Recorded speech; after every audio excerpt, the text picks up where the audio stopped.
तो दोस्तों ये वीडियो आपको दो पार्ट्स में मिलेगी।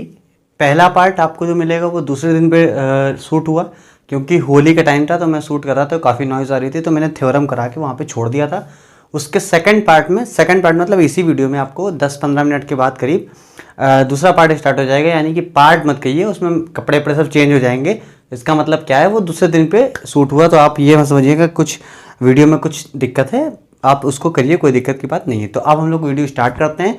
सबसे पहले आपको मिलेगी थ्योरम, फिर उसके बाद क्वेश्चंस कराऊंगा मैं। हेलो एवरीबॉडी, वेलकम टू आपकी क्लास। आज हम लोग पढ़ने वाले हैं मॉड्यूलर अरिथमेटिक का नेक्स्ट टॉपिक। ठीक है, इधर मैं बल्ब देखने लगा था, जला कि नहीं जला, पता है बल्ब नहीं जला तो बहुत डाउन हो जाएगी ब्राइटनेस।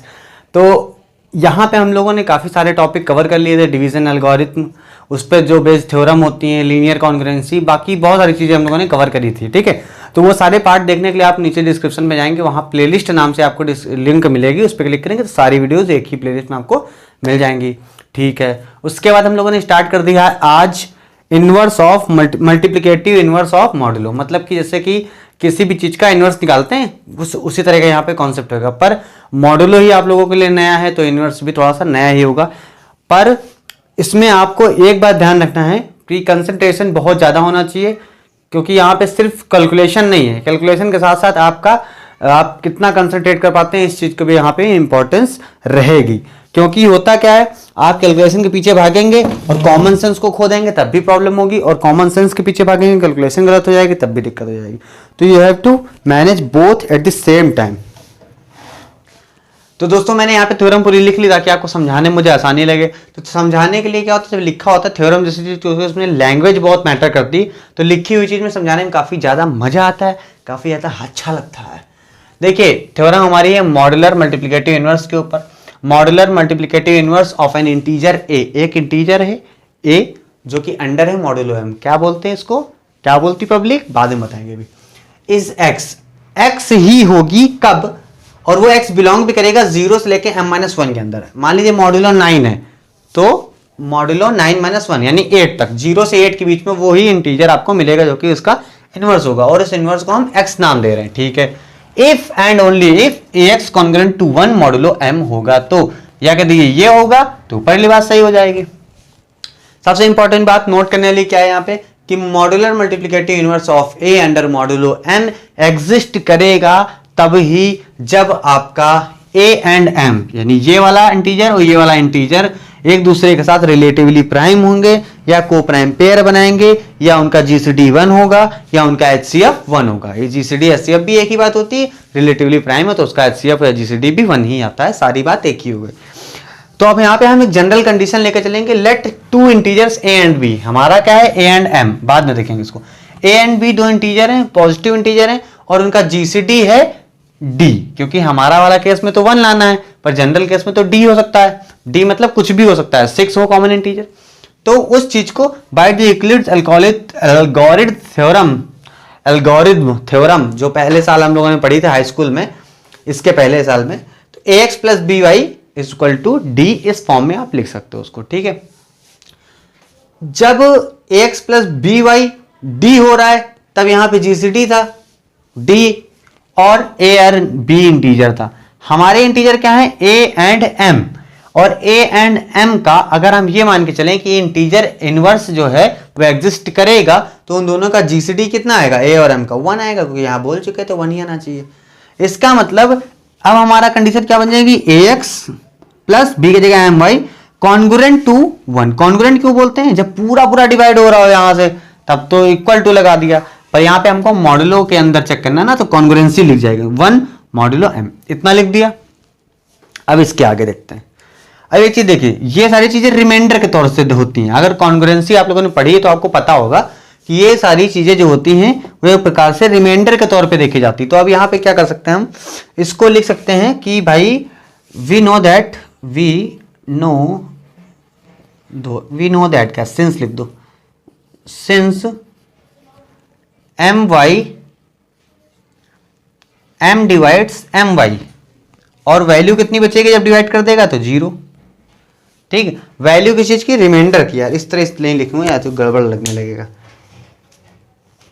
इसको इस तरीके से लिखने से गड़बड़ लगेगा। मैं दूसरे तरीके से बताता हूं ताकि आपको अच्छे से समझ में आए।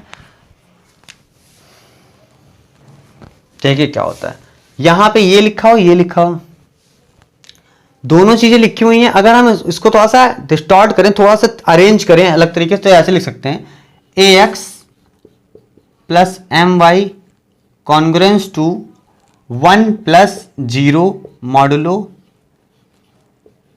m। इस चीज से कोई फर्क तो पड़ेगा नहीं, आप जानते हो। हाँ? और ये 1 प्लस 0 ऐसे नहीं है, 1 प्लस 0 ऐसे, 1 प्लस 0 बात वही है, इसमें फर्क नहीं पड़ेगा। अब आप एक चीज देखिए, since M Y congruence to modulo m। Theorem पहली या दूसरी वीडियो में मैंने बताई थी, थ्योरम कॉन्ग्रुएंसी के ऊपर, कि अगर ये इन दोनों के साथ है तो ये इसके साथ अकेले भी हो सकता है, इसके साथ अकेले भी हो सकता है। चेक कर लीजिए आप कौन किसके साथ अकेले हो रहा। तो देखा m कॉन्ग्रुएंस है m मॉडुलो m के साथ, ठीक है, इसको ले लिया इसके साथ। तो इससे क्या पता चला कि भाई m जो है m y को तो फुल्ली डिवाइड कर देगा, रिमाइंडर कुछ नहीं बचेगा, रिमाइंडर कुछ नहीं बचेगा, तो जीरो वाला इसके साथ आ गया। यहां पे देखिए प्रूफ हो गया कि 1 प्लस 0 मैंने क्यों लिया था, क्योंकि m y के साथ जीरो रिमाइंडर ही बचेगा, यानी कि m y वाला रिमाइंडर कितना है, 0 है। तो m y वाला पार्ट क्या हो जाएगा, हटा दो डायरेक्ट, जब उससे रिमाइंडर कुछ बचना ही नहीं है तो मॉडुलो m से तो वो पूरा पूरा डिवाइड हो जाएगा, तो उसको हटा दिया, तो इसका रिमाइंडर निकलेगा 0, तो इसको हटा दिया इस तरीके से। तो अब क्या बचा, ax congruent to 1 modulo m। समझ में आई बात। अगर ये चीज समझ में नहीं आ रही है तो प्लीज ये मत समझिए कि आप कमजोर हैं या मैं सही तरीके से बता नहीं रहा हूं। मैं बता चुका हूं पिछली वीडियो में, आप थ्योरम चेक करिएगा, वहां पे आपको आसानी समझ में आएगा। किसी भी चीज में भागिए नहीं, सीरियल वाइज करिए, ज्यादा मजा आएगा, ठीक है। सिर्फ एक्सरसाइज के क्वेश्चन करना एम मत रखिए, सीखना एम रखिए, ठीक है। इसके आगे बताता हूं मैं भी।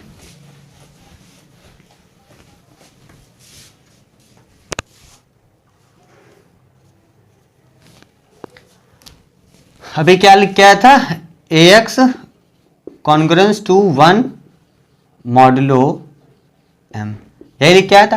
और यहां देखिए क्या लिखा, ax congruent to 1 modulo m अगर हो जाएगा, इसका मतलब x इज a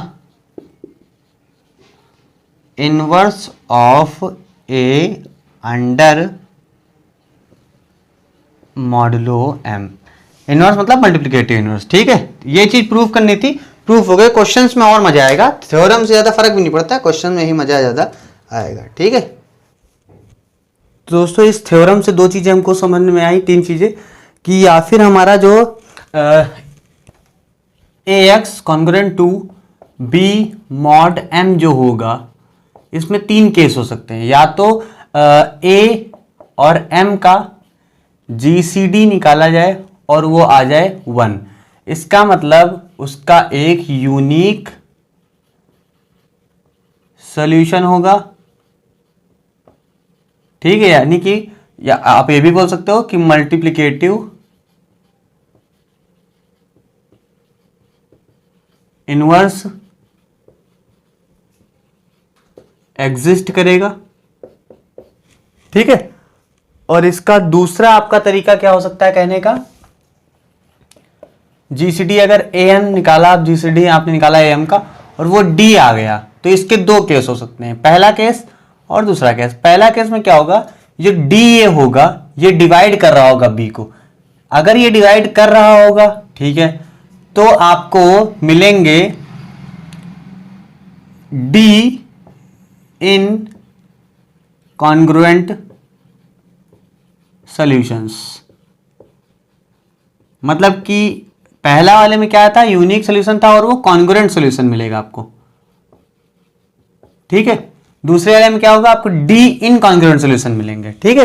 तो यहां पे आप ये चक्कर में पढ़ने नहीं है कि एक सॉल्यूशन मिलेगा, कई सॉल्यूशन मिलेंगे, ठीक है। एक जनरल सॉल्यूशन मिलेगा हालांकि, पर उसमें इनकॉन्ग्रुएंट सॉल्यूशन कई मिलेंगे। और एक होगा कि डी आपका बी को, इस पार्ट को सिर्फ डिवाइड ही नहीं कर पा रहा है, ये तो डिवाइड का साइन होता है, ध्यान रखिएगा, नॉट डिवाइड का, इसका मतलब no solution. No solution means no solution, इसका मतलब ये नहीं कॉन्ग्रुएंट इनकॉन्ग्रुएंट ढूंढने लगो, सॉल्यूशन ही नहीं मिलेगा, बात ही खत्म हो गई, ठीक है। तो अब इन सारी चीजों को करने के क्या है, हमारे पास कई सारे तरीके हैं, ठीक है। इन क्वेश्चंस को करने के हमारे पास कई सारे तरीके हैं। अब जिनमें से एक जो है बहुत इंपॉर्टेंट तरीका है और दूसरा वाला बेसिक तरीका है, और वो छोटे क्वेश्चंस में ही काम आएगा। इसके पहले कि मैं बताऊं वो तरीके क्या होते हैं, नाम बता देता हूं मैं, आपको एक क्वेश्चन करवा दूं ताकि आपको आइडिया हो जाए। इंस्पेक्शन मेथड, दूसरा है बाय यूक्लिडियंस भी बोलते हैं लोग, थ्योरम। दो तरीकों से करा जा सकता है। ये करेंगे आप जब क्वेश्चन होंगे सिंपल और छोटे, सिंपल एंड स्मॉल, ये कैसा भी क्वेश्चन हो आप उसमें कर सकते हैं। ठीक है, तो सबसे पहली बात है, एक जनरल क्वेश्चन करवा देता हूं मैं, ना इंस्पेक्शन ना कुछ, आप डायरेक्टली समझिए कि कैसे करेंगे जनरल क्वेश्चन आ जाए, कुछ भी नहीं पता है तब। चलो, कह रहा find the multiplicative inverse of 27 modulo, find the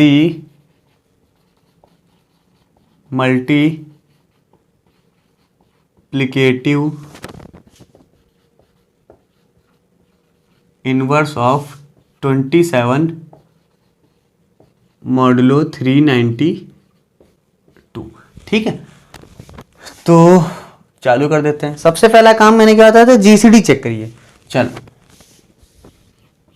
GCD of 27 A modulo M अगर लिखा हुआ है, ऐसे लिखा हुआ है, ए इस तरीके से अगर लिखा हुआ है, ध्यान देखिए, दो तरीके से क्वेश्चन पूछ सकता है। एक तो पूछ सकता है find the multiplicative inverse of इतना इतना इतना, दूसरा पूछ सकता है कि ax congruent to b modulo m। तो इसमें a ये वाला होगा जो x के साथ होगा, m ये वाला होगा जो मॉड के साथ होगा। इसमें क्या होगा, ये m है और ये ही a है, ध्यान रखिएगा। तो आपको ये ध्यान रखना है, ये b मत मान लीजिए, ये a है और ये m है, इतना ध्यान रखिएगा, इंपॉर्टेंट चीज है। अब देखिए जीसीडी निकाला आपने 27 और 392 का। जीसीडी आपने निकाला तो इसका जीसीडी आपका 1 ही आएगा, क्योंकि कुछ भी कॉमन मिल नहीं रहा। जीसीडी मतलब एचसीएफ निकाला, इसका कुछ भी कॉमन मिल नहीं रहा। जीसीडी कॉमन नहीं मिल रहा है, वैसे ही आपको समझ में आ गया कि इसका मल्टीप्लिकेटिव इनवर्स एग्जिस्ट करेगा, इसका मल्टीप्लिकेटिव इनवर्स एग्जिस्ट करेगा and unique solution exist belonging to set. अभी मैंने थ्योरम में बताया था सेट क्या होता है, बिलोंगिंग टू सेट 0 से लेके 391 तक, 1 2 dot dot dot m-1, m कितना है 392, तो 1, इतने के बीच में आपका यूनिक सॉल्यूशन एग्जिस्ट करेगा। यूनिक सॉल्यूशन मतलब कि मल्टीप्लिकेटिव इनवर्स ही एग्जिस्ट करेगा। चलो ठीक है, देख लेते हैं। अब स्टार्ट करेंगे। जब से सबसे पहले क्या बोला था हमने, दो मेथड होते हैं, यूजिंग यूक्लिड्स थ्योरम, चाहे इस फॉर्म में लिखा हो, चाहे ax plus X to b modulo m form में लिखा हो, काम सारा वही करना, ध्यान से देखिएगा। ये हो गया, तो दो नंबर दिए a और m, तो बड़े वाले नंबर को लिख लो ऐसे 392। और हमने अभी क्या सीखा था थ्योरम में कि हमको इसको लाना होता है ax plus my equal to 1 के फॉर्म में। चलो उस फॉर्म के पीछे पड़ गए। यूक्लिड थ्योरम से हम लोग को क्या निकालना होता था, एचसीएफ निकालना होता था, पर एचसीएफ के चक्कर में नहीं पड़ेंगे यहाँ पे, हमको इस फॉर्म में लाना है, 1 रिमाइंडर बचाना है। चलो 392 equal to 27 into how many times, 15 times से ज़्यादा हो जाएगा, 14 टाइम में रहता है, ये मुझे याद हो गया इसलिए मैं बता रहा हूँ आपको। 14 टाइम में आपका कितना होगा, देख लेता हूँ मैं, 7 चौक 28, 8 10 हो गया, 27 हो गया, 8 7 3 378 हो गया। ये 92, 12 में से 8 गया, 4 बचा, 9 8 8 में से 7 1 बचा, 14 रिमाइंडर बचा। हमको रिमाइंडर कितना चाहिए, 1, तो बस इसके पीछे पड़ जाना है, रिमाइंडर 1 तक जाना है। दूसरा क्या होता है, ध्यान रखिएगा, दूसरी स्टेप ये और रिमाइंडर से, तो 27 इक्वल टू 14 1 जा 14 प्लस 13 रिमाइंडर, फिर ये और 13 को पकड़ो, तो 14 इज इक्वल टू 13 1 जा 13 प्लस 1, यहाँ पे 1 मिल गया तो आप इसको लिखेंगे, इस फॉर्म में लिखने के लिए क्या लिखेंगे आप, यहाँ लिख देंगे रिवर्स सब्स्टिट्यूशन। इस चीज को बोलते हैं रिवर्स सब्स्टिट्यूशन। यहाँ पे 1 को अलग कर देंगे, बाकी सबको एक तरफ। 14 माइनस 13 इंटू 1। अब देखिए 1 तो मिल गया, ax प्लस एम वाई के फॉर्म में चाहिए था, ठीक है। तो ax प्लस एम वाई क्या होगा, a की वैल्यू तो 27 है, क्या इसमें कहीं 27 है, नहीं है, इसका मतलब a तो है ही नहीं इसमें। m की वैल्यू 392 है, इसमें 392 नहीं, यानी कि इसमें m भी नहीं है। तो जब वही चीज नहीं है तो कैसे x प्लस एम वाई के फॉर्म में आप ढूंढ लोगे। तो यहाँ पे हमको a और m डालना है, घुसोड़ना है किस तरीके से, कैसे घुसोड़ेंगे। अब देखो 14 को टच मत करो, अभी जो भी ये सेकंड वाला पार्ट होता है इसको टच किया करो, ठीक है। टच इसको भी कर दो, कोई प्रॉब्लम नहीं होगी। पर इजीएस्ट वे जनरली क्वेश्चन में आपको देखने को मिलेगा, जब आप पहले वाले को टच करके स्टार्ट करोगे क्वेश्चन करना तो आपको थोड़ी परेशानी ज्यादा होगी। तो मैं एक ट्रिक के तरीके से इसको मान लो कि ये वाले पार्ट को पहले सॉल्व करा करो। कैसे क्या सॉल्व करना है, लिखो 1 इक्वल टू 14 माइनस 13 दोनों रिमाइंडर में कहा, ये रहा, ए लिख दो 13 की जगह पर, क्या लिख दो 27 माइनस 14 इंटू 1।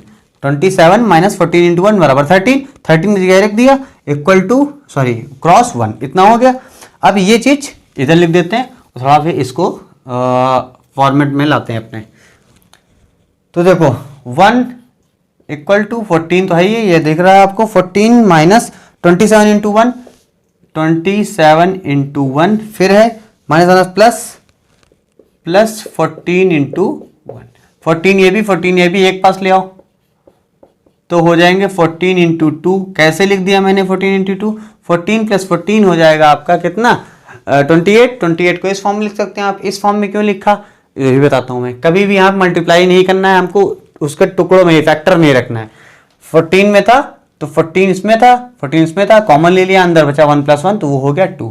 ये हो गया 27 इंटू 1। 27 तो मिल गया, पर m अभी भी बाकी है, 392 लाना है। अब इसको तो टच कर नहीं सकते क्योंकि a तो मिल गया। अब 14 और 2 से हमको पहुंचना है। देखो 14 है यहाँ पे, ये रहा रिमाइंडर 14, 2 तो नहीं है, 14 है। 14 वाली लाइन में 392 भी है, यानी 14 की जगह लिख सकते हैं 392 माइनस 27 इंटू इतना लिख दो, 392 माइनस 27 इंटू 14, ये सिर्फ लिख दिया 14 की जगह पर, इंटू 2 माइनस 27 इंटू 1, इतना ध्यान रखना है आपको।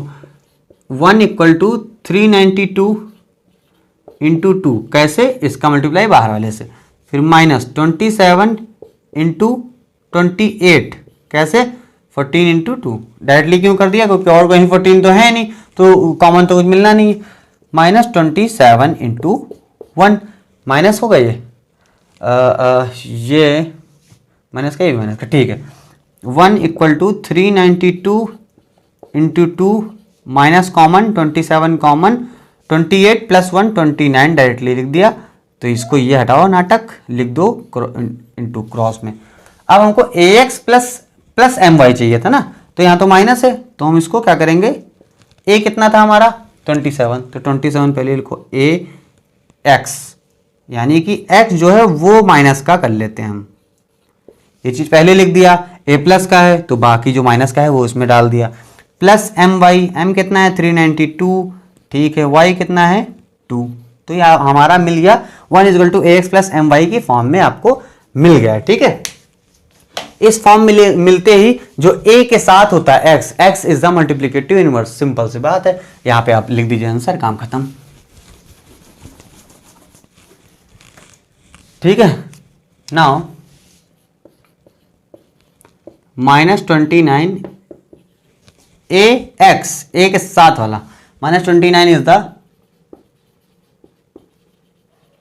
Multiplicative inverse of 27। माइनस में एक बात ध्यान रखिए, मैंने क्या बताया था, 0 से लेकर 391 तक के बीच में आपका आंसर होगा। तो 0 से आगे तो सारे पॉजिटिव हैं, तो माइनस का कैसे मल्टीप्लिकेटिव इनवर्स आ सकता है। तो इसको पॉजिटिव में कन्वर्ट करने के लिए क्या करेंगे, सिंपली लिख दो -29 कॉन्ग्रुएंट टू 392 मॉडुलो 392, और दोनों में डिफरेंस कितने का है वो लिख दो यहाँ पे 363, इतना हो गया। इट इंप्लाइज दैट 363 कैसे आया पता है ना, इन दोनों को घटा के, मुझे याद हो गया मैंने लिख दिया, तो डायरेक्टली यहाँ पे आप घटा के 29 से घटाएंगे तो ये आएगा 363 is the multiplicative inverse of 27 modulo m। ठीक है, तो ये आपका 363 हो जाएगा, और आप ढंग से देखिए 363 इसी के बीच में आपको मिल जाएगा, तो ये आपका आंसर हो गया। ठीक है, यहां पे मैंने मेथड कौन सा लगाया, यूक्लिड्स थ्योरम, तो यानी कि सेकंड मेथड जो होता था वो लगा दिया। इंस्पेक्शन वाले क्वेश्चन जो होते हैं वो छोटे होते हैं, है ना, वो अलग तरह के क्वेश्चन होते हैं। अभी मैं उस पर तरह को भी क्वेश्चन दिखा दूंगा आपको, कोई दिक्कत की बात नहीं है। क्वेश्चन देख लेते हैं अगला इंस्पेक्शन मेथड से। 7x3 modulo 5 by inspection method. अभी मैं एक और यूक्लिड्स थ्योरम से कराऊंगा, 2-3 करा दूंगा, कोई दिक्कत की बात नहीं है। ठीक है, ये है क्वेश्चन आपका। देखिए यहाँ पे इंस्पेक्शन मेथड से करना है, तो इंस्पेक्शन मेथड करने तो करो ना, कौन मना करता है, अरविंद केजरीवाल। देखिए यहाँ पर हमको इंस्पेक्शन मेथड से करना है। ठीक, तो सबसे पहले क्या करेंगे, जीसीडी चेक करते हैं इसका। जीसीडी 751, यानी कि मल्टीप्लिकेटिव इनवर्स एग्जिस्ट करेगा, यूनिक सॉल्यूशन बनेगा, सारी बातें सही हैं। आगे देखो कैसे क्या कर सकते हैं नाउ, और m कितना है 5 है, solution exist belonging to set 0 1 2 3 4। क्यों, क्योंकि 5 m-1 5 से m-1 4 तक जाएगा। नाउ क्या बोलते हैं उसको, we have to find a, या x नॉट लिख दो, x नॉट आगे यूजफुल होगा, x naught such that 7x naught congruent to 1 modulo 5, और x नॉट बिलोंग करना चाहिए इसके अंदर। तो अब यहाँ पे इंस्पेक्शन स्टार्ट कर देंगे कि किसके साथ ये इक्वेशन सेटिस्फाई होगी। यहाँ पे 1 ही आना चाहिए, ये रूल है हमारा। Now we have to find x naught, ऐसा इंटीजर फाइंड करना है कि जिसके लिए रिमाइंडर 1 बचे इसी मॉड्यूलो पे। ठीक है, क्या करेंगे, 1 चाहिए हमको। अगर हम x नॉट की जगह 0 पुट कर दें, 7 × 0 0, मॉड्यूलो 5 से करेंगे, रिमाइंडर कभी भी 1 नहीं मिलेगा, क्लियर बात है। 1 पुट कर दो, 7 1 जा 7, 5 से डिवाइड करोगे, रिमाइंडर बचेगा 2, बात नहीं बनी। 2 डाल दो, 7 × 14, 5 से करा, 5 3 15, 5 2 10, 4 रिमाइंडर बचा, नहीं फायदा। 3 डाल दो, 7 3 21, 5 4 20। देखो x naught is equal to 3 put करा जब हमने, तो क्या हुआ, 7 × 3 कॉन्ग्रुएंट टू 1 मॉडुलो 5। 1 हटा दो 2 मिनट के लिए, 7 3 21, 5 4 20, 20 और 21, कितना रिमाइंडर बचा, 1। तो यहां पर हमारी सेटिस्फाई कर गई, यानी कि x not 3 satisfies the equation 1, equation 1 को सेटिस्फाई कर रहा है। ये चीज तो रफली है, कोई दिक्कत की बात नहीं है, सेटिस्फाई कर रहा है। सेटिस्फाई कर रहा है तो क्या कर दो, अपना इक्वेशन क्वेश्चन उठा लो। Now 7x congruent to 3 modulo 5 था, मल्टीप्लाई कर दो, जिस चीज जो भी आपका सेटिस्फाई कर रहा है तो उससे मल्टीप्लाई कर दो, कर दिया। 7 × 3 × x कॉन्ग्रुएंट टू, इधर कर रहा है तो इधर भी करो, 3 था, 3 से मल्टीप्लाई करो, मॉडुलो 5, कोई दिक्कत की बात नको करी। देखो अब क्या हो जाएगा हमारा, हमने क्या सीखा था अभी कि 7 × 3 होता है 1 मॉडुलो 5। तो इसको थोड़ा सा चेंज कर देते हैं, लिख देते हैं 7 × 3 अलग, x अलग, कॉन्ग्रुएंट टू 3 3 1 क्यों लिखा ही बताऊंगा आपको। 1 लिखने में तो कोई दिक्कत नहीं, 9 1 जा 9, कोई दिक्कत नहीं होती। 7 3 जा 21, ये पार्ट 1 मॉडुलो m को सेटिस्फाई करता है। तो ये इतना पार्ट जब मॉडुलो m से डिवाइड होता है तो उसके लिए सिर्फ और सिर्फ 1 रिमाइंडर आता है। तो जो बाकी बचा है तो वो क्या है, x कॉन्ग्रुएंट टू 9 मॉड्यूलो 5, ये इसके लिए बचेगा। अब 5 से 9 को डिवाइड करोगे तो कट जाएगा, तो सिर्फ और सिर्फ रिमाइंडर कितना बचेगा, 4 मॉड्यूलो 5। ठीक है, ये हो गया आपका रिक्वायर्ड सॉल्यूशन। ठीक है, रिक्वायर्ड सॉल्यूशन। ठीक है, जब इस तरह से क्वेश्चन आएंगे तो आपसे वहां पूछेगा रिक्वायर्ड सॉल्यूशन बताइए, तो यहाँ पे आप और कुछ लिखने की जरूरत नहीं, इतना कर देंगे आपका आंसर सही हो जाएगा। ये होता है आपका इंस्पेक्शन मेथड। अब मान लीजिए इंस्पेक्शन मेथड बड़े क्वेश्चन में लगाने की कोशिश करेंगे तो दिक्कत कहाँ आएगी भाई, बड़े क्वेश्चन में 0 1 2 3 4 पता नहीं कहाँ तक हो, मान लो 300 होता तो 299 तक होता, आप पता नहीं किस पे सेटिस्फाई करे, तो जिंदगी पर यही थोड़ी ना ढूंढा करेंगे सेटिस्फाई किस पे कर रहा है, यानी कि वो वहां पे थोड़ा सा कन्वीनियंट नहीं रहेगा मेथड, हमारा कोई बढ़िया काम नहीं करेगा, मजा भी नहीं आएगा। चलो 3 क्वेश्चन और करवाऊंगा, एक प्रॉपर क्वेश्चन होगा बड़ा, बाकी 2 क्वेश्चन होंगे जिसमें थोड़ा सा मतलब लंबे नहीं होंगे क्वेश्चन, पर अगर आपको नहीं पता होगा तो प्रॉब्लम जरूर होगी, है ना। 47 1 मॉड्यूलो 249 ये क्वेश्चन है आपका। अब देखिए इसमें क्या करना है, सबसे पहले जीसीडी चेक करो, जीसीडी ऑफ 47 1 नहीं 249, जीसीडी यहाँ पे देखा हमने 1 आ रहा, मैंने चेक करके देख लिया, आप भी देख सकते हो। ठीक है, एचसीएफ निकालना है। जब ये नहीं होता है मतलब 1 आ जाता है तो सिंपली आप समझ जाते हो कि मल्टीप्लिकेटिव इनवर्स एग्जिस्ट करेगा, और जो हमारा कॉन्ग्रुएंट सॉल्यूशन होगा, कॉन्ग्रुएंट सॉल्यूशन एग्जिस्ट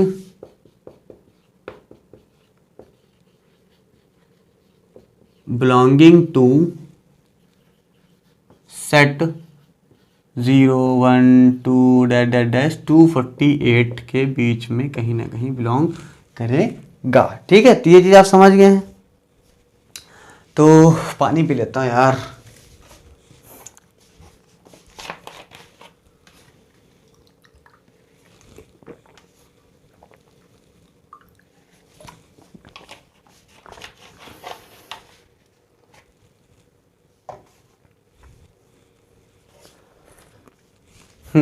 इतना हो गया। अब देखिए क्या करना है हमको, हमको यूक्लिड्स थ्योरम निकालनी है। यूक्लिड्स थ्योरम अभी क्वेश्चन करवाया था, सारा काम वही है। 249 कॉन्ग्रुएंट नहीं इक्वल टू 47 इंटू पता नहीं कितना हो जाएगा, 47 इंटू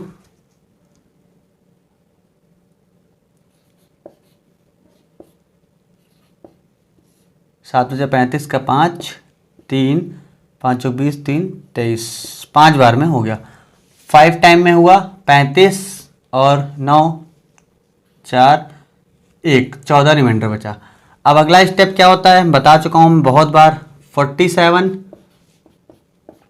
14 यहाँ 42 प्लस 5। ठीक, फिर आएगा आपका 14 5 इंटू 2 प्लस 4, फिर आपका 4 इक्वल टू 2 इंटू क्या लिख दिया यार मैंने,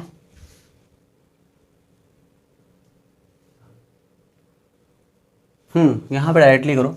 5 3 15 5 3 15 हो गया, और 15 है तो -1 करो 14 के लिए, तो यहाँ से 1 की वैल्यू निकालो रिवर्स सब्सटीट्यूशन मेथड से।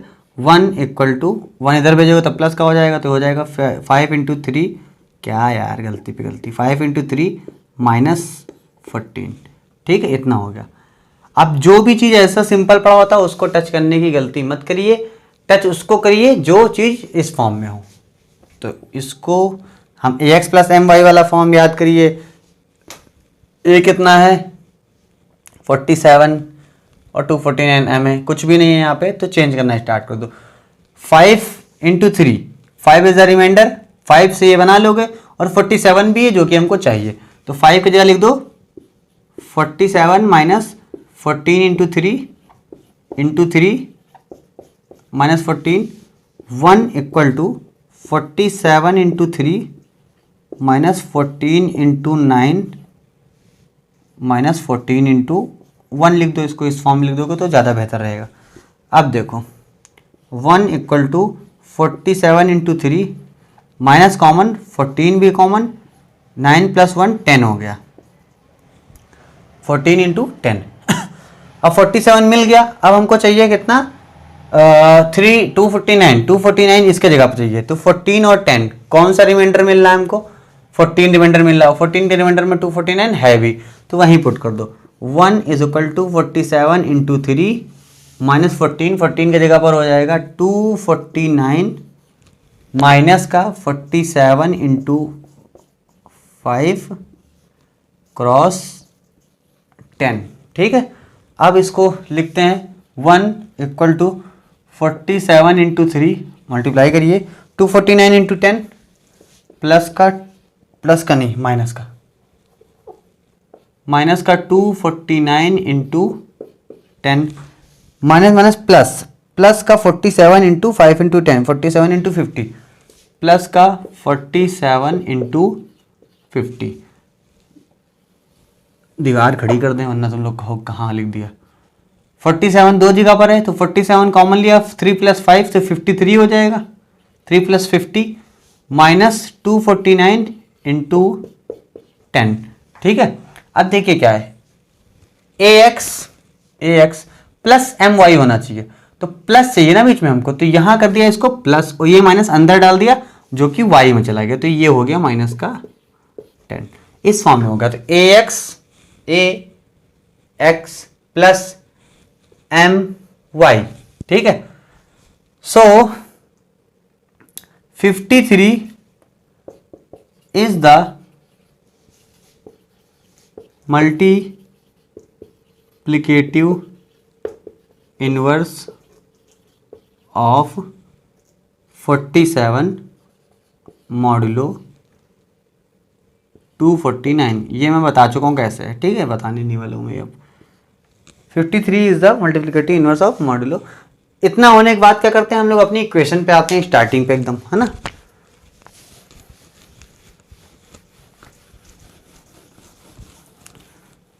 इक्वेशन हमारी क्या है, 47x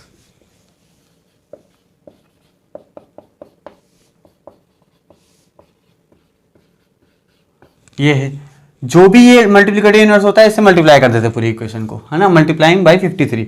तो 47 इंटू 53x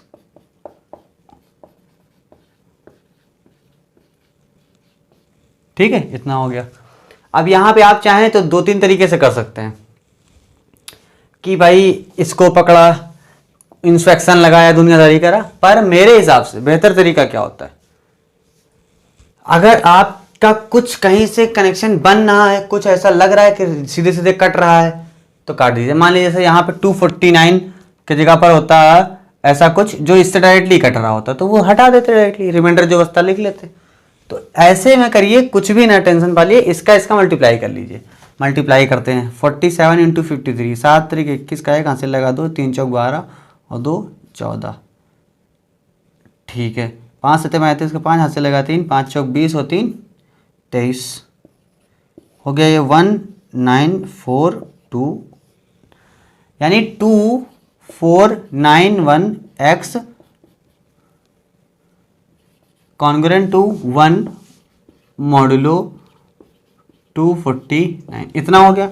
इतना होने के बाद अब देखिए क्या है, 249 और 249 1, ये देखिए जरा एक ही जैसे नहीं लग रहे दोनों। अब सही से अगर आप देखेंगे इसको तो सिर्फ अकेले ये टर्म इस टर्म से डिवाइड हो रहा है कि नहीं हो रहा, हो रहा है। कितने टाइम में हो रहा है, 10 टाइम में। रिमाइंडर कितना बचेगा, 2490 हो जाएगा, रिमाइंडर बचेगा 1, यानी कि इस जगह पर सिर्फ और सिर्फ बचेगा 1 इंटू एक्स। तो कहने का मतलब क्या है, कह सकते हो आप, रिमाइंडर तो यहां लिखते हैं हालांकि, तो आप लिख दोगे x बचा खाली, उधर बचा 11 और रिमाइंडर वाला 1। इधर 53 से मल्टीप्लाई नहीं किया रखा, अरे यार 53 से मल्टीप्लाई भी तो करो, इधर 53 मल्टीप्लाई किया इधर, तो इधर भी करो 53 मॉडुलो 249, सेम चीज यहाँ 53 मॉडुलो 249। एक रिमाइंडर इसका बचा लिख लो, और 53 लिख दो, मॉडुलो 249, इतना बचा। x कॉन्ग्रुएंट टू 53 11 तो कितना हो जाएगा, 3 5 3 8 5 5 83 249। 249 से इसको डिवाइड करोगे तो डबल कर दो, 500 हो गया, 2 कम हो जाएगा, 500 में 2 कम और 83, तो 83 और 2 85 बच गया। 85 क्यों, क्योंकि डिवाइड हो रहा है तो कर दिया, नहीं हो रहा तो ना करते, यहाँ से रिमाइंडर बचाना है ना हमको। 85 मॉडुलो ये, तो मैंने क्या बताया था, जब भी क्वेश्चन आए तो इसी तरीके से आपको उसका आंसर देना होगा सॉल्यूशन के फॉर्म में, ठीक है। ये आपका आंसर हो गया। 33x क्वेश्चन है हमारा, 33x कॉन्ग्रुएंट टू 7 मॉडुलो 143। जब आप क्वेश्चन सारे कर लेंगे फिर थ्योरम देखेंगे तो आपके मन में ये क्वेश्चन नहीं रहेगा सर इस तरह का क्वेश्चन आएगा तो कैसे करेंगे। कोई भी परेशानी नहीं होगी, बस आपको क्या करना है, थ्योरम में समझना है, थ्योरम में कितने केस बनने हैं, उन सारे केस पे एक एक क्वेश्चन आपको मिल रहे हैं। एक क्वेश्चन हो सकते हैं, कहीं कहीं 2 क्वेश्चन हो सकते हैं, नेसेसरी होगा तो, है ना। तो आप उस तरीके से करिए, फिर उस तरह के क्वेश्चन को ढूंढिए, बिना किसी की मदद से, कॉपी किताब की बिना किताब की मदद से करने की कोशिश करिए। फिर ना आए तो आप मुझसे बताइए, चाहे एक्सरसाइज का हो, चाहे एग्जाम्पल का हो, चाहे दूसरी बुक का हो, चाहे मार्क्स का हो, ठीक है, ट्राई करेंगे। ये क्वेश्चन है हमारा। सबसे पहले हम लोग क्या देखते हैं, GCD ऑफ 33 एंड 143। थोड़ा थोड़ा सा कुछ सिमिलर लग रहा है, एक बार में आप देखेंगे तो नहीं लगेगा, क्योंकि ना तो ये 1 से कटेगा, ना 2 से, ना 3 से, ना 4 से, ना 5 से, ना 6, ना 7 8 9 10 11 से कट रहा है। 11 3 जा 11 जा 11 11 3 जा, तो दोनों में 11 है हमारा कॉमन डिवाइजर, तो यहां पर ही प्रॉब्लम हो जाएगी। ज्यादातर बच्चे 2 से चेक करेंगे, 3 से चेक करेंगे, 4 से, 5 से, 6 से, 7 से, 8 से, 9 से, 10, बस काम खत्म। 11 से भी चेक करिए, इंपॉर्टेंट चीज होती है, 11 के बाद मत चेक करिए, ठीक है। तो यहाँ पे चेक करा हम लोगों ने, तो हमको पता क्या चला कि GCD तो 11 आ रहा है। इसका मतलब कि यहाँ पे हमको कहने का मतलब क्या है कि कोई भी यूनिक सॉल्यूशन तो नहीं मिलने वाला है बी के हिसाब से। अभी नहीं, ये अभी नहीं लिखिए, मजा नहीं आएगा। अगर ऐसा केस आता है तो मैंने शुरुआत में क्या बताया था, अगर ऐसा डी की वैल्यू आ रही है, ये तो डी ही तो है, फिर चेक करो, चेक डी डिवाइड्स बी और नॉट। डी है 11, बी है 7, सिंपल सी बात है, नहीं डिवाइड कर रहा है। जब ये हो 1 के अलावा कुछ भी और ये वाला टर्म b को डिवाइड ना कर पाए, it implies that there is no solution, ठीक है। दोनों बातें होनी चाहिए, GCD 1 ना आए और जो भी आए वो b को डिवाइड ना कर पाए, तुरंत कह दिए सॉल्यूशन नहीं मिलेगा, यानी मल्टीप्लिकेटिव इनवर्स ही एग्जिस्ट भी नहीं करेगा, कह सकते हो आप, ठीक है। इसलिए मैंने इसको चिंटू क्वेश्चन कहा था, पर इसमें 2 जगह दिक्कत होगी। एक तो पहले आपको थ्योरम याद रखनी पड़ेगी, दूसरी बात GCD निकालना पड़ेगा, 11 होना चाहिए, ठीक है। एक क्वेश्चन देख लेते हैं, अगर D जैसे यहाँ पे देखो क्या था, 56 66 77, 56x is equal congruent to 66 modulo 77। ऐसा क्वेश्चन अगर हो तो क्या करोगे भैया मेरे, ऐसा क्वेश्चन हो तब भी GCD ही चेक करोगे सबसे पहले। अब देखो GCD 55 A और M का चेक करा, दोनों का आया 11, फिर से वही बात आप कहोगे फिर से नो सॉल्यूशन, नहीं, आगे चेक करो। हेयर D जो कि है 11 डिवाइड्स B जो कि है 66। सिंपली जब डिवाइड कर रहा है इसका मतलब equation have D number of incongruent solution, यानी D equal to 11 incongruent solution.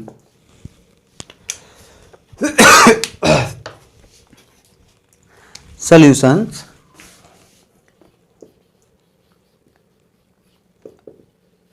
Belonging to 0 1 2 dash m-1, यानी कि 76 तक। नाउ जब ऐसा मिल जाए, divide whole equation by D, मैंने 11 से, तो क्या हो जाएगा 5x कॉन्ग्रुएंट टू 6 मॉड्यूलो, इसके अंदर भी करोगे 7, ये मिल जाएगा आपको। ये जब मिल जाएगा तो आपकी समझ लीजिए कि जो इक्वेशन थी वो अपडेट हो गई या मॉडिफाई हो गई दूसरे फॉर्म में, ठीक है। दूसरे फॉर्म में जब अपडेट हो गई तो अब आपको चेक करना है कि भैया मेरे, अब देखो इस इक्वेशन में क्या होगा,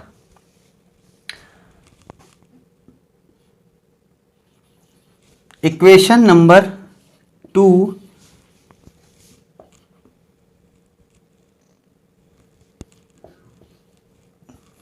हैज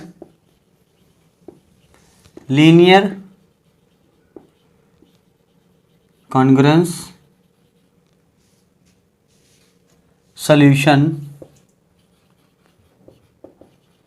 इस जगह पे लैंग्वेज क्या हो सकती है, इक्वेशन माने कि ये लीनियर कॉन्ग्रुएंस जो है डायरेक्ट लिखो, हैज सॉल्यूशन